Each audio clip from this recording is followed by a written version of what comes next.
jamais n'abandonne, jamais ne faiblit pour moi. Mon passage ou mon prédication, même avant que j'y arrive, il y a une chose que je veux dire tout premièrement.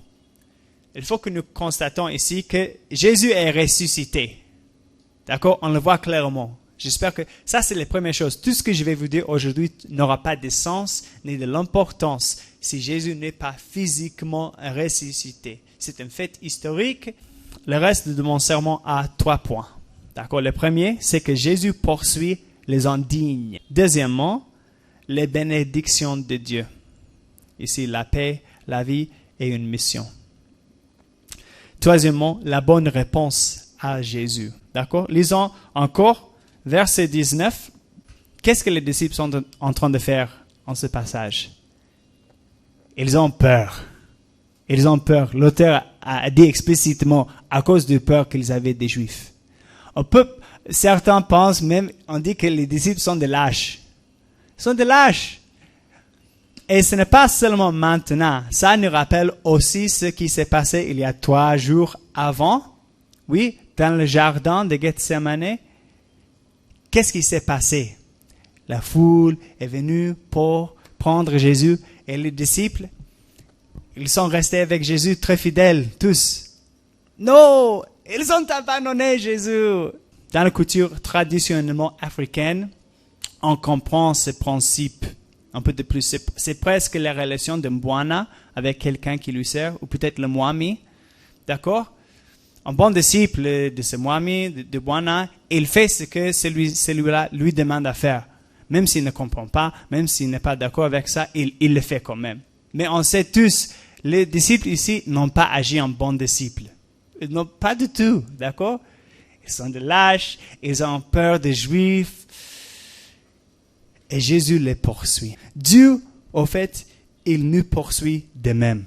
Il nous poursuit de même. Nous ne méritons pas que Jésus nous poursuive. Pas du tout. Nous avons tous été craintifs de s'identifier comme quelqu'un qui suit Jésus. On a eu peur de suivre les enseignements de Jésus parce que est-ce que tout ira bien? Nous avons fait autant de choses. Nos manquements contre les enseignements de Jésus. Jésus nous poursuit quand même. C'est bon. Jésus veut nous changer pour que le monde puisse changer par nous. Et j'espère que nous notons spécifiquement quelle bénédiction Jésus a donnée ici. Et Jésus, il est Dieu. Il pourrait donner tout ce qu'il voulait. Qu'est-ce qu'il a donné ici? Je veux parler sur les 3 choses qu'il a données ici. D'abord, la paix. Encore lisons verset 19 et même jusqu'à 21. La première chose que Jésus leur dit, c'est « La paix soit avec vous ». Ça m'étonne. Si j'avais abandonné quelqu'un et il soit tué après, et puis il revient à la mort, est-ce que je n'aurais pas peur qu'il va se fâcher contre moi? Il a maintenant autant de pouvoir. Est-ce qu'il ne va pas se venger contre moi? Jésus a fait l'inverse. La paix soit avec vous. La paix soit avec vous. Et j'espère que nous voyons, Jésus veut nous donner la paix. Il veut nous donner la paix. Jésus aussi l'a dit, la paix soit avec vous parce que, en tant qu'être humain, nous cherchons notre paix en tout autre endroit qu'en Jésus. C'est ce que nous faisons d'habitude. Notre paix personnelle, on le cherche en plusieurs choses. Qu'est-ce que la culture ici nous dit et ce qui nous donne la paix? Vous pouvez me corriger. Peut-être on dit que c'est l'argent qui vous donnerait la paix. Si vous avez de l'argent, vous n'aurez plus de problèmes.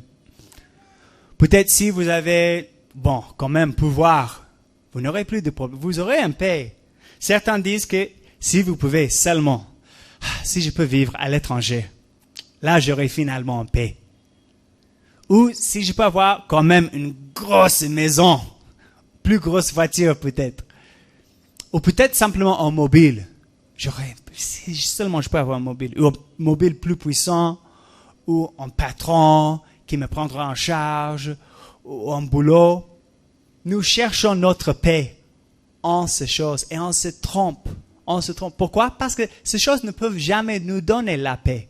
Nous avons été créés dans le jardin d'Éden pour être en relation avec Dieu. Et Dieu seul peut nous donner la paix. C'est Dieu seul. Toutes ces autres choses ce sont des eaux salées. Dieu est notre eau réelle, l'eau douce. D'accord? C'est Dieu seul qui peut nous donner une paix durable, réelle.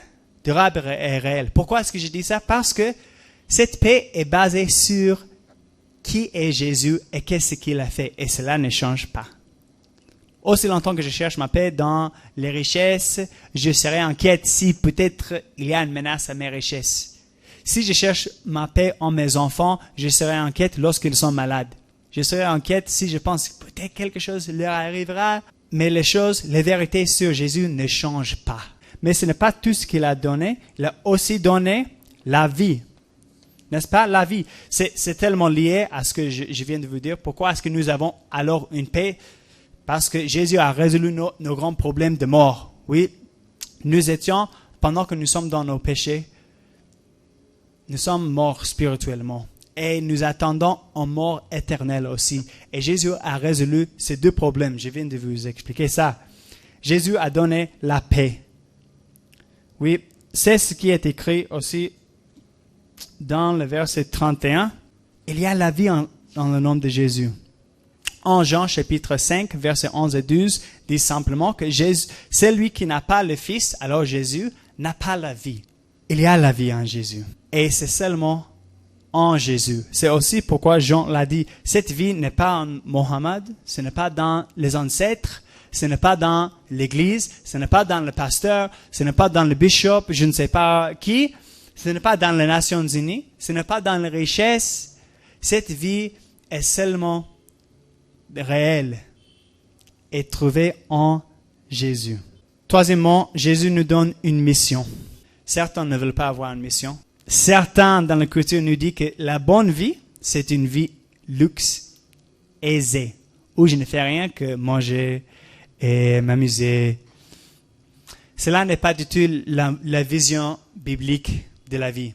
La vision biblique, au fait, comprend le travail d'être quelque chose de bon, une mission transcendante, d'être quelque chose de bon.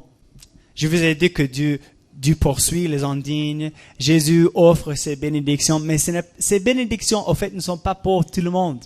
Il y a plusieurs qui vont les rejeter. Ces bénédictions, la vie, la paix, la mission, c'est pour ceux qui reçoivent Jésus comme Thomas l'a fait ici, mon Seigneur et mon Dieu. Oui, mon Dieu, ça veut dire il accepte Jésus d'avoir été le Fils et d'être le Fils de Dieu. Pas simplement son ami humain, mais plus que ça, le Fils de Dieu, qui est mort pour lui. Il a aussi dit mon Seigneur. Il accepte Jésus d'être son maître, son Bwana. Oui. Et on sait que ce n'était pas juste des mots, simplement, parce que Thomas a continué le reste de sa vie à servir Jésus. Il est allé jusqu'à Inde, il a été tué en Inde à cause de sa foi en Jésus. D'abord, la première application, c'est répondre à cet appel de Jésus. Comme Thomas l'a fait, Jésus, mon Seigneur et mon Dieu. Faisons ça. Si vous n'avez pas encore fait ça, vous pouvez le faire aujourd'hui. Ce n'est pas trop tard. Moi, je vous dis que Dieu vous offre la paix. Alors, poursuivons la mission de Jésus comme reconnaissance de autant de choses qu'il a fait pour nous.